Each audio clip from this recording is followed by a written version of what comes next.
It is so much fun to listen to kids play.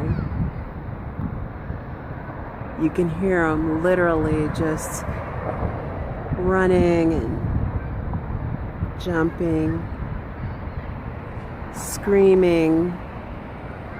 You can tell they're saying something, but you can't quite make out the words because their little high-pitched voices are just they're just out of control because they're having such a good time. But yet there's a chemtrail going right over where these kids are. It makes me think about what we do that's so harmful to ourselves, so harmful to the world, to the environment. Look at that. I mean, as an artist, if I can't use my art to talk about things of this nature, then what good am I? You know, lend a creative voice to solving the world's problems. What good am I if I can't do that? It's a struggle sometimes. Because I want to be true to who I am, profitable so that I'm self-sufficient.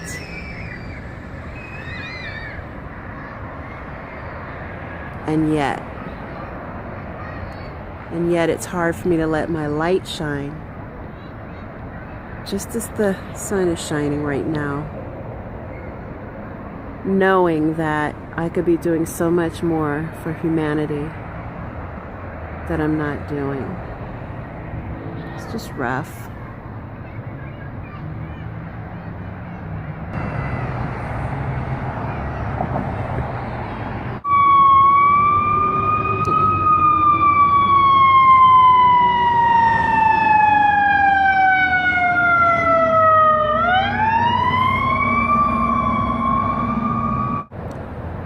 Made me just stop and listen and be quiet, and still as that alarm on a fire engine just sounded,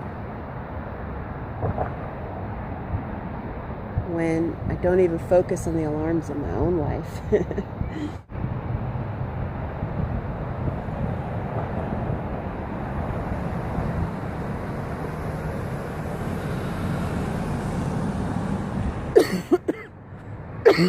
I'm not gonna lie, I was pretty bummed on my birthday. I was just like, how is it that I'm this old and I'm not where I want to be in my life? How?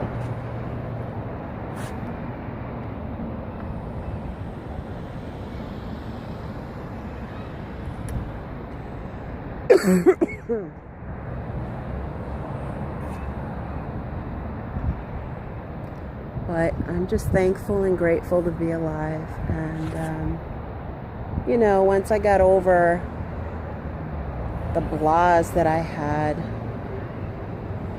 Friday, I just colored myself happy. On my actual birthday,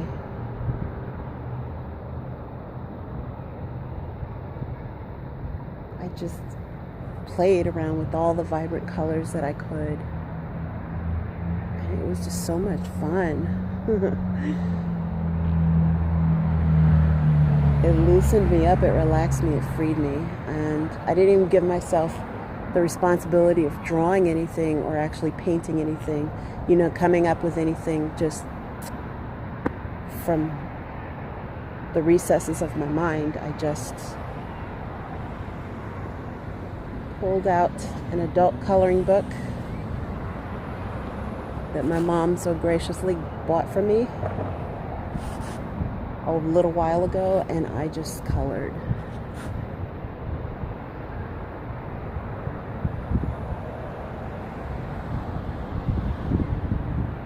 did me some good. It really did. If you watched my video about nature shots in 2016, then you'll know that I'm really into shooting photographs of nature, birds, flowers, trees, etc. So when I saw this adult coloring book, and I happened to be out with my mother, she was just kind of like, well, let me get this for you. And I've always been a person into color. I love how color makes me feel. You know, the vibrancy of the red that you see me using there, the hot pinks, the yellows, oranges, etc. I'm more of a warm color person, but the cool colors make me feel good too. And quite frankly, the neutrals make me feel good. But I use neutrals in my life sparingly in order to kind of stay happy and upbeat and be in a good mood. When I'm not feeling my best or, feeling kind of depressed, down low, whatever, I will turn to color in any way that I can in my life, from what I eat to what I have on to how I decorate my space, etc. So a lot of people ask, what's the phenomenon with adult coloring? Why are a lot of adults getting coloring books and markers, crayons, coloring pencils, etc., and coloring? Well, if you remember childhood, what was the first thing that a lot of parents did with their children when we were growing up? They get out the coloring book, they get out the magic markers or the pencils or the crayons, etc., and you'd start coloring. It was a tradition in our household. We did a lot of coloring and drawing and so forth. I remember specifically with my mom, but my dad is also an artist as well. He can draw and paint and so forth, and so can my mother. So I have a natural inclination towards all of this. And while I can draw, and I often do draw, sometimes it just feels good for me to relax in this manner. Not that drawing and painting isn't relaxing, it is. But it's even more relaxing for me to be able to think when I just simply color images that someone else has. It makes me feel good to add my own interpretation to what they've done, create something new, create something vibrant. I consider it a collaboration, Someone else has drawn what's in the coloring book. The company made these pages on this beautiful color paper. It's not reading exactly like it should on camera, but it's actually kind of a gold. It's reading kind of, I don't know, a weird kind of tan color on camera. But that's all right, We take what we have, take what we can use, and create with it. Put our own flavor and our own spin to it. And I have been known to color something that's in the coloring book, cut it out, and rearrange how it is on the page, which is totally taking something new. I could always take these things and put them on a totally different background if I wanted to, It's all up to you. Make it your own.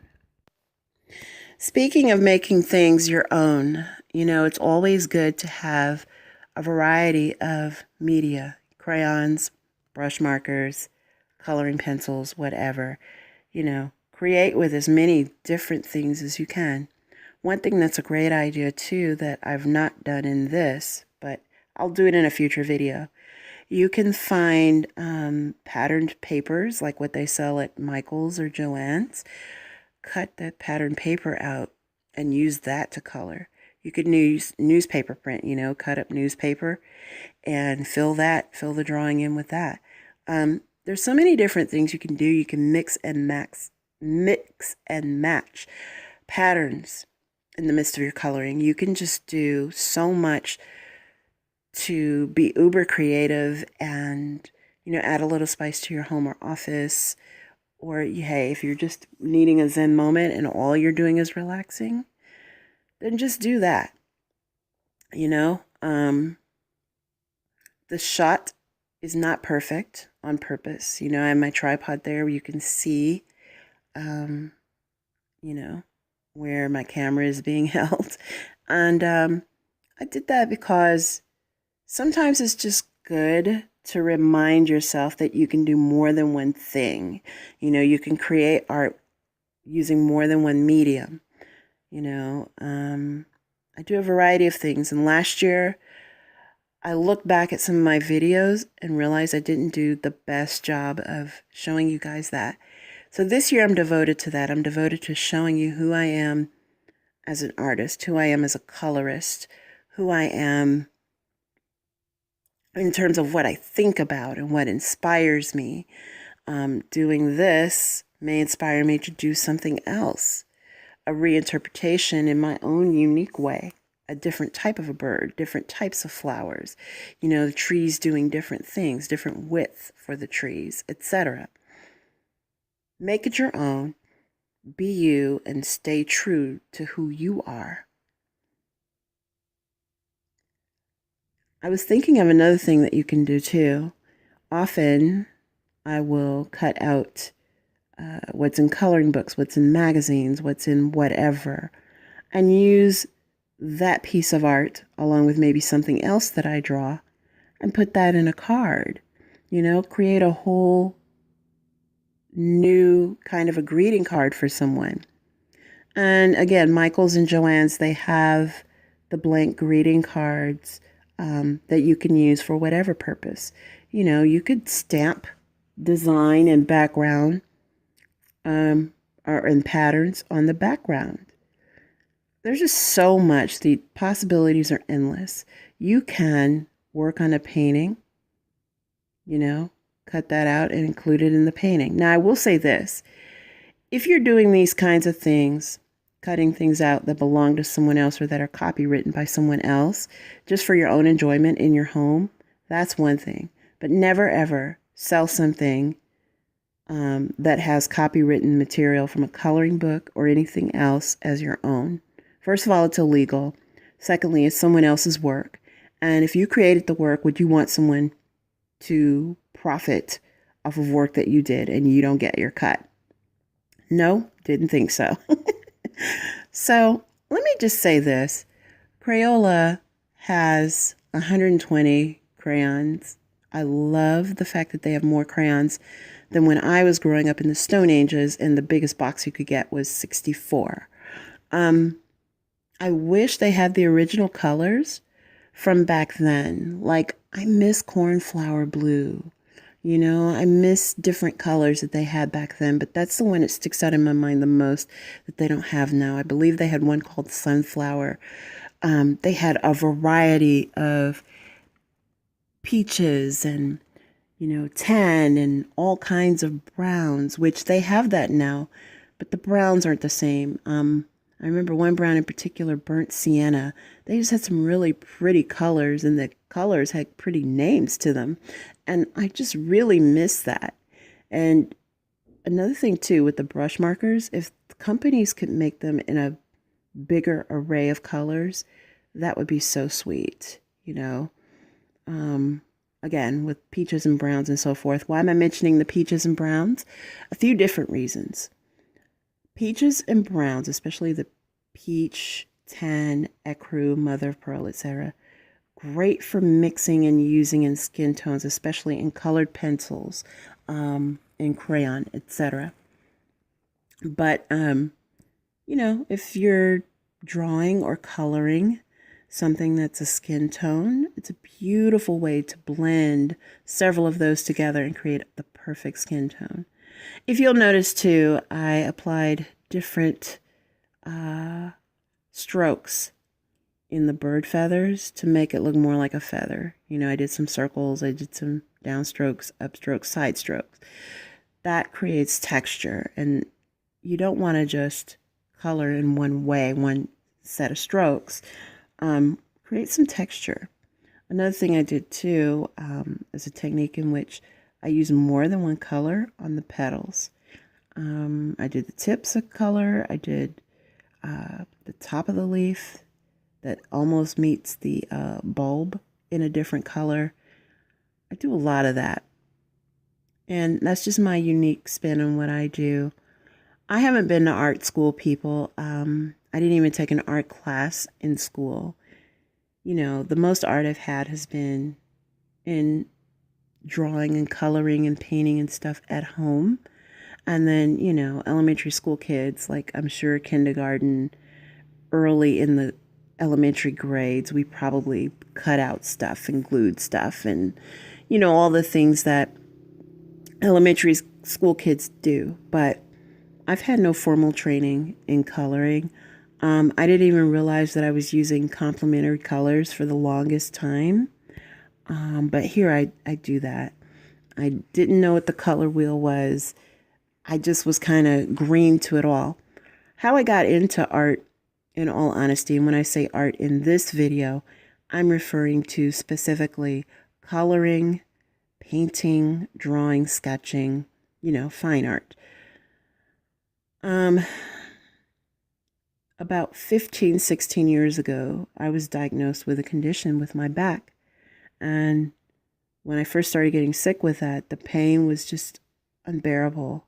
You know, I went from being active, you know, still kind of young, to just crippling pain. Sitting in a chair, picking up my purse, picking up a wallet was just too much. It just really hurt me. And I got my diagnosis. I was in physical therapy. I was out of my job on disability for a brief period of time. And it was making me kind of depressed. And I thought, what can I do? And one day I realized I had some blank sheets of paper here in my room. And I just began drawing. And I started drawing faces that were in my head, just people. And it just grew from there. So other genres of art that I'm into, I've been doing much longer. Like music, I've been doing all my life. You know, my mother says I hummed as a baby before I could even speak. We were talking to some of my God family a few weeks ago, and I was asked, when did I start playing keyboards? And my mother said, 2. And they're like, no, when she started playing keyboards, like a real keyboard. And she's like, yeah, that's what I'm talking about, a real keyboard. She was 2, you know, when she was doing simple songs. So I've always had this within me. We artists don't make ourselves. And you can be an artist in any sense of anything. I feel like just a really good listener of music who can critique and tell you the nuances of what's going on. That's an artist. You know, someone who has great fashion sense and can coordinate clothing to look chic and hip and give you a style of your own. That's an artist. Someone who has really great techniques with hair, with cutting and coloring and styling. That's an artist. Someone who can cook great meals and they look appetizing and beautiful on the plate and they taste mouth-watering. That's an artist. So art takes on so many different forms. Whatever your form is, do it. We all have a little bit of artistry within us, a little bit of creativity. These are what the pictures I colored on my birthday ended up looking like. It lifted my spirits. I was kind of down in that, oh, great, I'm another year older, you know, more graying hair, more whatever. And this just made me feel so good. So I wanted to share that.